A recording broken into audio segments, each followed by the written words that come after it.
There is a particular kind of silence that follows a self-inflicted ending. Not the silence after a breakup that needed to happen, or after a project that was always doomed.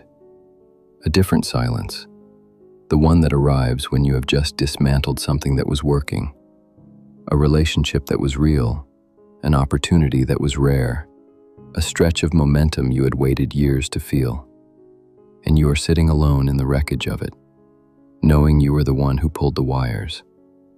You did not flinch when things were going badly. You flinched when they started going well. That is the part nobody warns you about. The pattern does not announce itself during your worst seasons. It activates at the threshold of your best ones. The promotion that was almost yours. The partner who finally saw you the way you had always wanted to be seen. The version of your life that, for the first time, looked recognizably like the one you had described to yourself in private. And in that moment, the moment when wanting was about to become having, something inside you did the calculation, made a decision you were never consulted about, and began the dismantling. Most people, faced with this pattern, reach for the language of brokenness. I don't deserve good things. There's something wrong with me. I am my own enemy. These sentences feel honest because they hurt, and anything that hurts that specifically must be true. But Carl Jung, who spent his life mapping the territory beneath consciousness, would have recognized these explanations for what they are: surface readings of a structure they cannot see. You are not destroying your life because you are broken. You are destroying it because a part of you, working quietly and without your permission, has reached a conclusion. The conclusion is this: the life you say you want cannot be lived by the self you have learned to be. And the closer you get to that life, the more clearly that part hears one instruction: the current self has to end, or the life has to. It almost always chooses the life. What follows is not encouragement. It is an examination. If at some point in the next 40 minutes you feel an impulse to stop watching, to scroll away, to mark this as something you'll come back to later, pay attention to that impulse. Notice when it arrived. Notice what was being said. Because the same mechanism that has been arranging your exits from your own life is going to try to arrange your exit from this video. And catching it here, in something this small, is practice for catching it where it actually counts. The first thing Jung asks us to do is to stop confusing the ego with the self. They are not the same thing, and the failure to distinguish them is the source of nearly every misunderstanding people have about why they cannot seem to get out of their own way. The ego, in Jung's framework, is not the totality of who you are. It is the center of your conscious awareness. It is the voice in your head that knows your name, remembers what you did yesterday, narrates your decisions, and constructs the running story of your identity. It is, in a real sense, you, but only the part of you that has crossed the threshold into consciousness.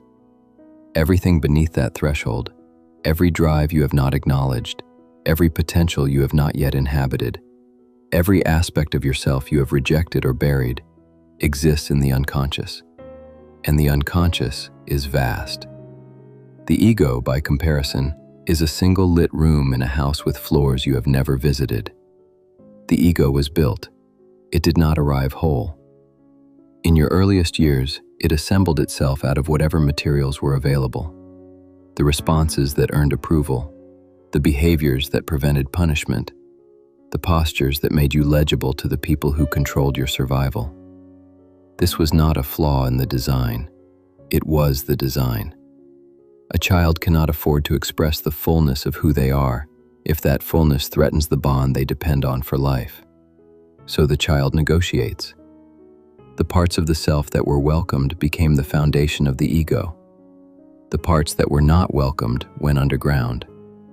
This is where Jung's understanding becomes essential. The buried parts did not die. They went into what he called the shadow, the reservoir of disowned material that continues to operate just outside conscious sight for the rest of your life unless you do something about it. The ego sits at the surface, maintaining the version of you that was once required for survival. The shadow holds everything that version had to leave behind. And here is the structural problem. The ego does not experience the shadow as a part of itself waiting to be reclaimed. It experiences the shadow as a threat. Anything that emerges from beneath, a desire, a capacity, a possibility, registers as something that could disrupt the carefully maintained surface. The ego's primary function, Jung observed, is not to make you happy. It is to keep you continuous, to preserve the structure, to ensure that the version of you who falls asleep tonight is recognizably the same version of you who wakes up tomorrow. This sounds reasonable until you understand what it means in practice. It means that any change significant enough to genuinely transform your life will be perceived by the ego, accurately, as a small death. The ego will fight it, not because it is malicious, because it is doing exactly what it was constructed to do. The life you want is on the other side of that fight. Before we continue, take a moment. If something in this is reaching you, the channel runs on people who recognize what they are seeing and choose to stay. Subscribe, and we keep going. To understand why the fight is so fierce, you have to understand what the ego is actually defending. It is not defending you. It is defending a particular construction of you, and that construction was almost certainly built around something you did not choose. Jung used the word persona for the face we present to the world, the mask, the negotiated self.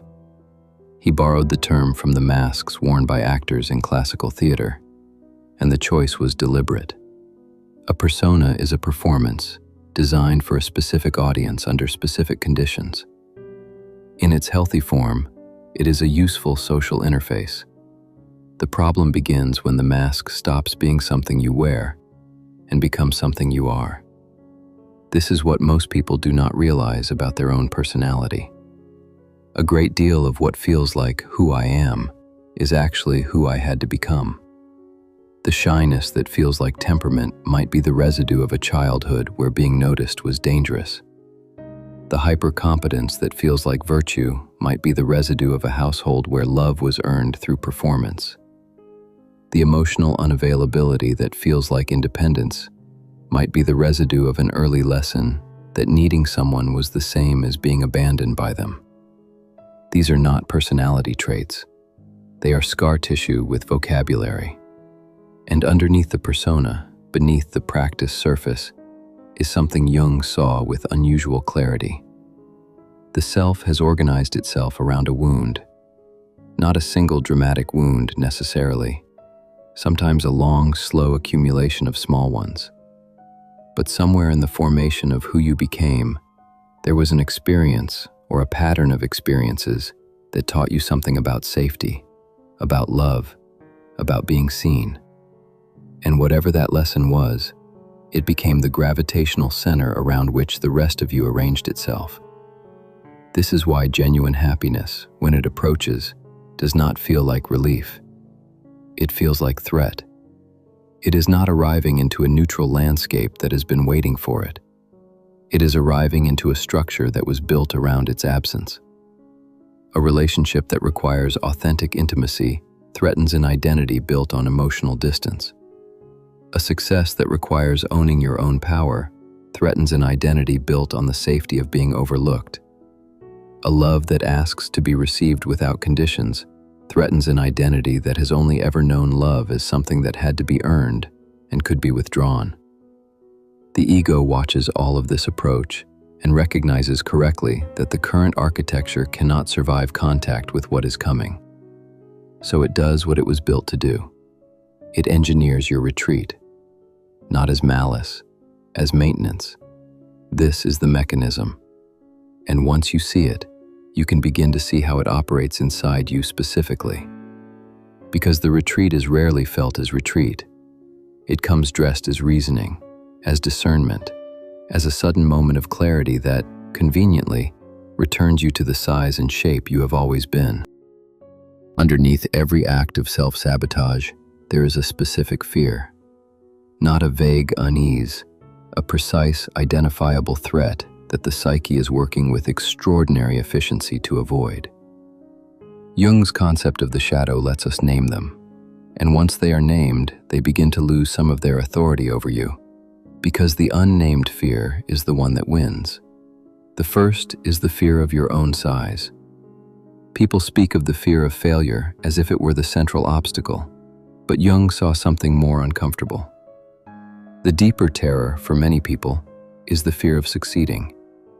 As long as your potential remains unrealized, the story of who you could have been remains intact and untested. The dream is preserved precisely because it has never been brought into contact with reality. Sabotage protects the fantasy. Success would force you to live the answer to a question you have spent years preferring to ask. The second is the fear of being fully seen. The persona exists to control what reaches the world.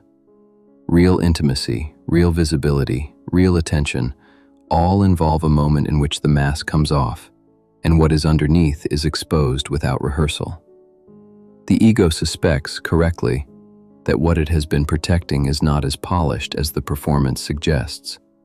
It will manufacture conflict, find a reason to leave, locate a flaw to focus on, anything to avoid the encounter where the unmasked self meets another human being who is actually paying attention. The third is the fear of total ownership.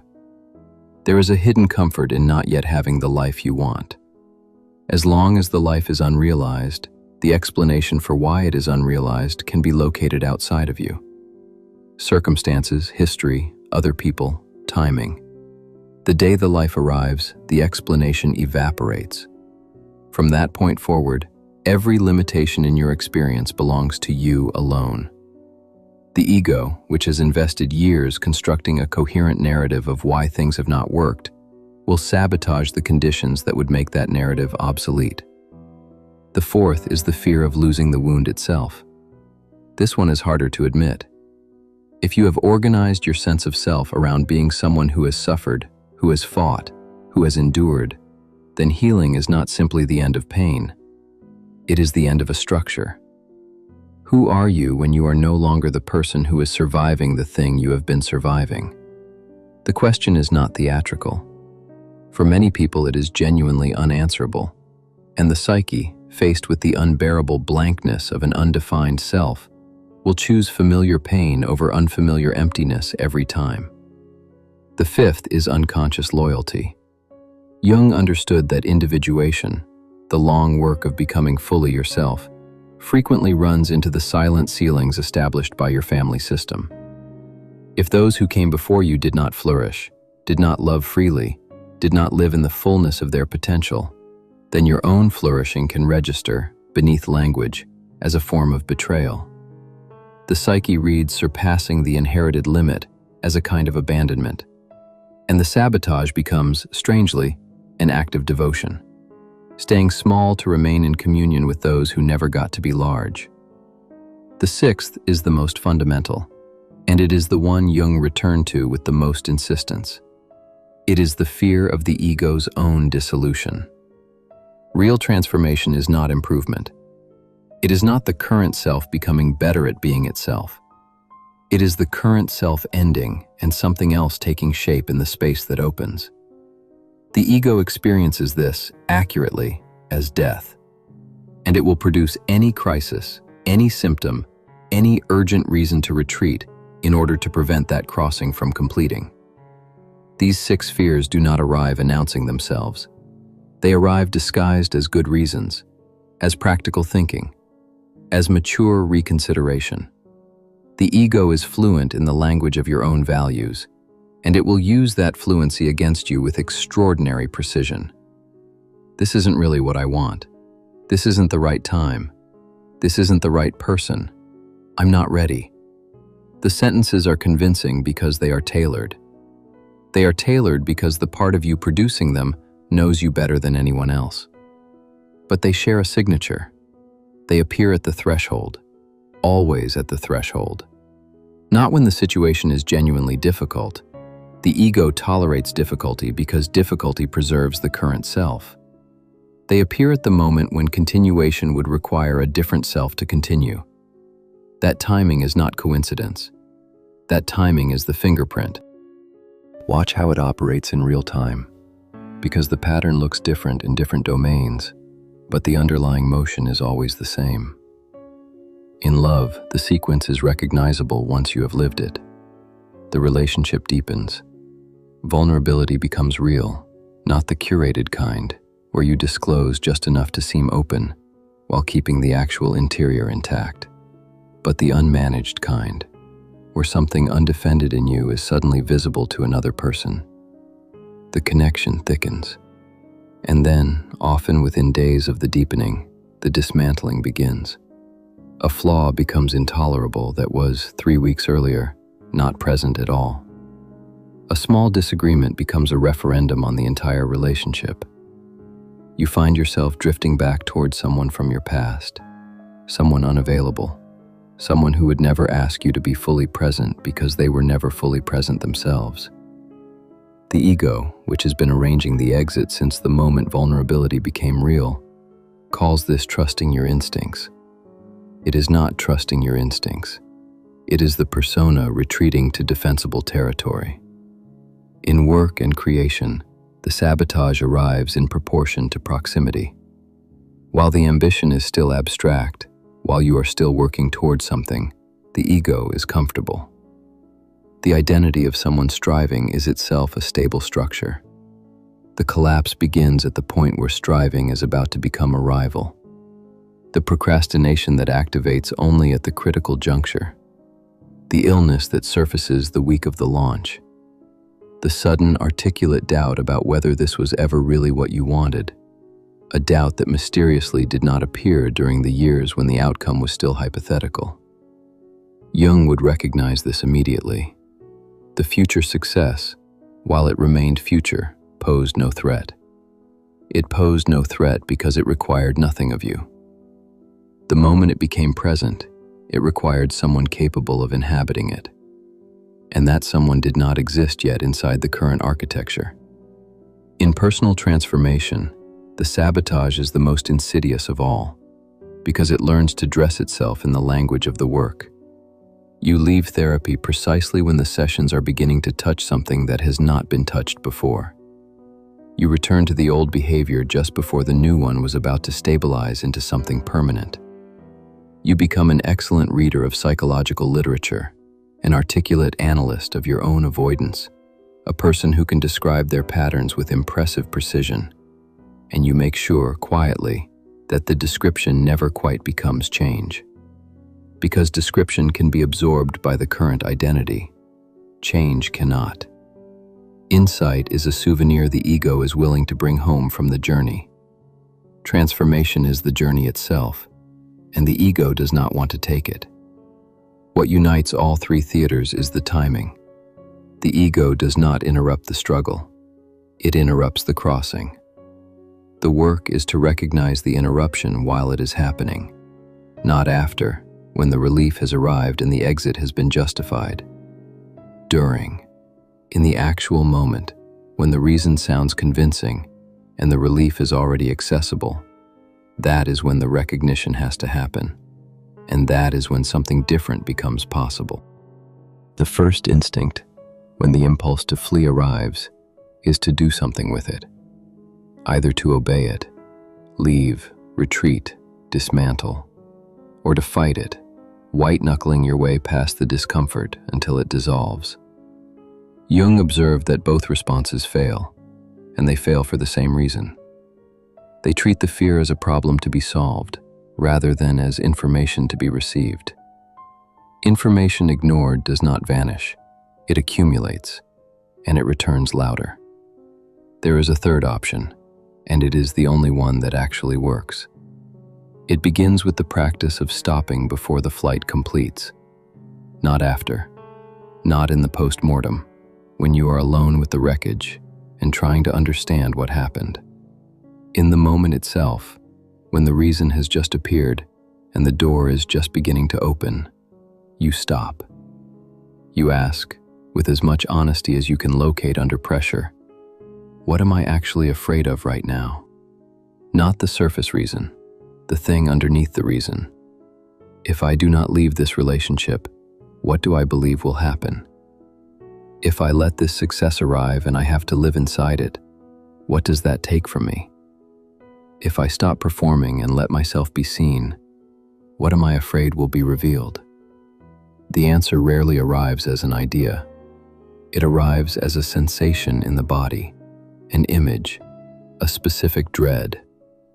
That dread is the territory. That is what you are working with. Most people spend their entire lives never identifying it because the ego is so efficient at producing alternatives, better-sounding reasons, more sophisticated rationalizations, that the original fear never has to come into the light. Jung developed a practice for exactly this confrontation. He called it active imagination. The principle is simpler than it sounds. Instead of fighting the part of you that wants to flee, you address it. In writing, in stillness, in some form that gives the inner movement enough space to articulate itself, you turn toward the part that is afraid, and you ask it what it is protecting. What do you believe will happen if I stay? What do you think I cannot survive? What were you built to prevent? If you make room for it, the part will answer. And what it tells you is almost never what your conscious mind expected. The fear, when it speaks, usually turns out to be old, specific. A child's conclusion about what happens to people who are fully seen, fully committed, fully alive. A conclusion that was reasonable at the time it was formed, and that has been silently steering everything since. What you do with that answer matters. You do not argue with it. The ego has heard reassurance before, and it has correctly learned that reassurance is unreliable. Instead, you acknowledge what the part is protecting. You honor that the fear was, at one time, doing real work. And then you make a different choice in full awareness of the cost. Not because the fear is wrong, but because the life on the other side of the threshold is worth the risk of what crossing it might cost. If part of what you find is the inheritance, the unconscious loyalty to a family that did not flourish, the suspicion that your own expansion is a betrayal of those who could not expand, Jung's framework suggests something specific. Write the letter you will not send. Address it to the people whose limitations you have been honoring through your own. Tell them that your fullness is not an abandonment of them. Tell them that what you are reaching for is not a rejection of where you came from, but a continuation of it in a register they were never given access to.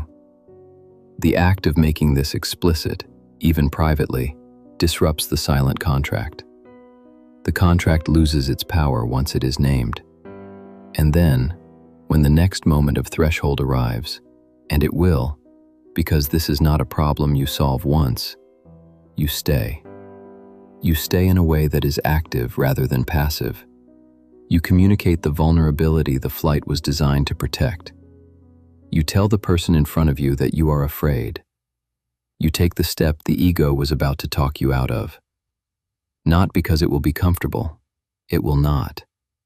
You stay because every time you remain present at the threshold without retreating, you are giving the psyche evidence it has never had before, that the crossing is survivable. That you do not, in fact, dissolve when the old structure is not protecting you. That something else is here, underneath the ego, that can hold what is happening.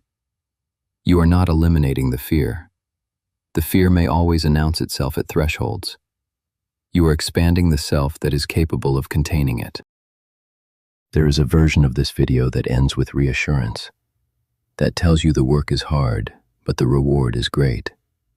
That promises, in soft language, that everything you want is on the other side of your fear. I am not going to give you that ending, because it is not honest, and you would not believe it for long anyway. What stands between you and the life you describe to yourself in private is not a difficulty to be overcome. It is a death to be chosen. Jung was unambiguous about this, and his clarity is part of why his work continues to land in the bodies of people who encounter it a century later. Individuation is not the polishing of who you already are. It is the dissolution of who you have been and the slow emergence of something that did not exist before. The ego does not expand to make room for the self. It steps aside, eventually, after a long argument it cannot win. And from the ego's perspective, stepping aside is indistinguishable from dying. The terror you feel when the life you want approaches is not irrational.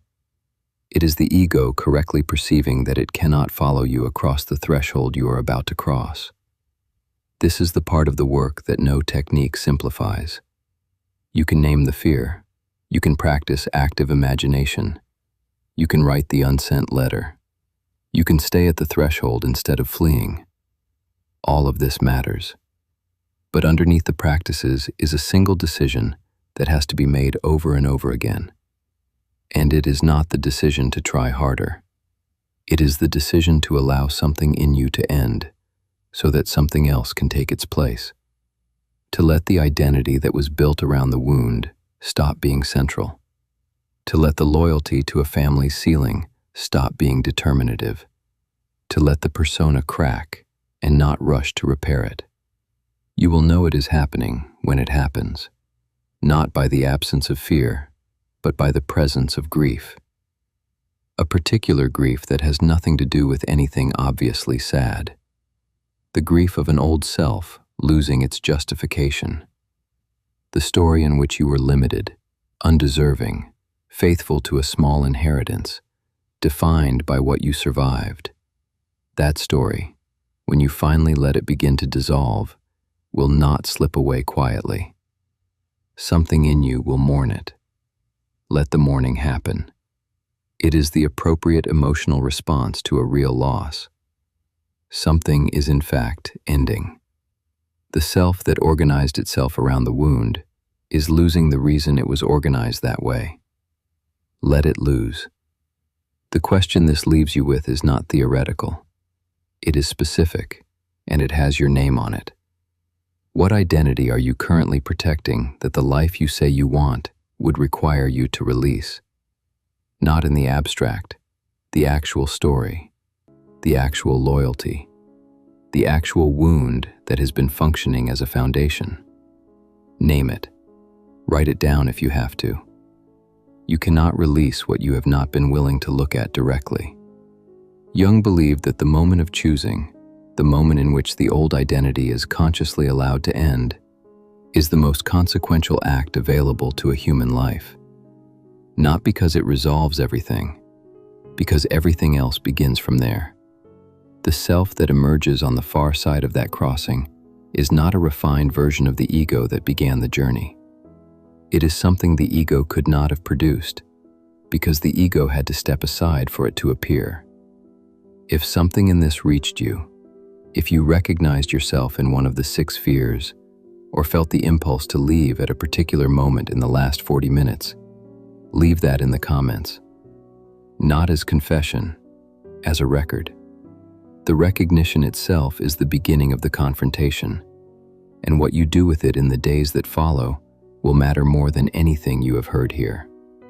You already know that something has shifted in the way you are seeing your own pattern. The shift will follow you into the next moment of threshold, the next relationship, the next opportunity, the next moment when the convincing reason appears and the exit becomes visible. The only question is whether you will recognize it in time. You have already started.